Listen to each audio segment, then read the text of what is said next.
ఆ స్ట్రెస్ ఉన్నప్పుడు adrenal gland నుంచి క్యాటకోలమైన్స్ రిలీజ్ అయితే ఆ ఎడ్రినలిన్ ఆకలి పెంచుద్ది. మీరు రోజు ఇంత రైస్ తినేవాళ్ళు ఆ రోజు ఇంత తింటారు. సడన్ గా ఏదైనా జంక్ కనపడింది అనుకోండి, టక్ టక్ టక్ టక్ స్పీడ్ చేసేస్తారు. షార్ట్ టైంలో ఎక్కువ క్యాలరీస్ అప్పుడప్పుడు తినేస్తాం ఆ స్ట్రెస్ లో. ఇవన్నీ they are obesity inducing agent, మనకి ఇన్విజిబుల్ థింగ్. మనం స్ట్రెస్ ని పెంచి పోషిస్తా ఉన్నాం అనుకోండి, సో అవి ఎక్కువ అవుతాయి. మనం సెరటోనిన్ ని హ్యాపీ హార్మోన్ వచ్చేటట్టు కౌన్సిలింగ్ తోనే అవుతుంది అది. సో రియలైజేషన్ కౌన్సిలింగ్ తో సెరటోనిన్ పాత్వే ఎక్కువ చేస్తే హ్యాపీనెస్ వస్తుంది. ఒకళ్ళు మనసుని చేరుకోవాలంటే వాళ్ళ కడుపు ద్వారా కూడా సాధ్యమవుతుందని పూర్వీకులు ఉత్తని అనలేదు. ఇప్పుడు డాక్టర్ రవికాంత్ గారు ఎంత చక్కగా చెప్తున్నారో చూడండి. స్ట్రెస్, యాంగ్జైటీ, డిప్రెషన్ అనేది సెరటోనిన్ అనే న్యూరో ట్రాన్స్మిటర్, ఒక కెమికల్ తక్కువ అవడం వల్ల జరుగుతుంది.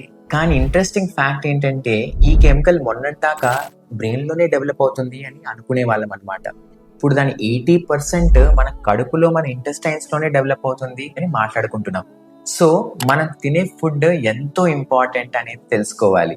డిప్రెషన్, యాంగ్జైటీ, స్ట్రెస్ కి సీజనల్ ఫ్రూట్స్, బనానా లాంటి చీఫ్ ఫ్రూట్స్ కూడా అద్భుతంగా పనిచేస్తాయి. Tryptophan rich foods like milk and dark chocolate, ఇట్లాంటి వేరే వేరే ఫుడ్స్ ద్వారా మన మైండ్ కూడా హెల్తీగా ఉండవచ్చు. Read the product before you eat.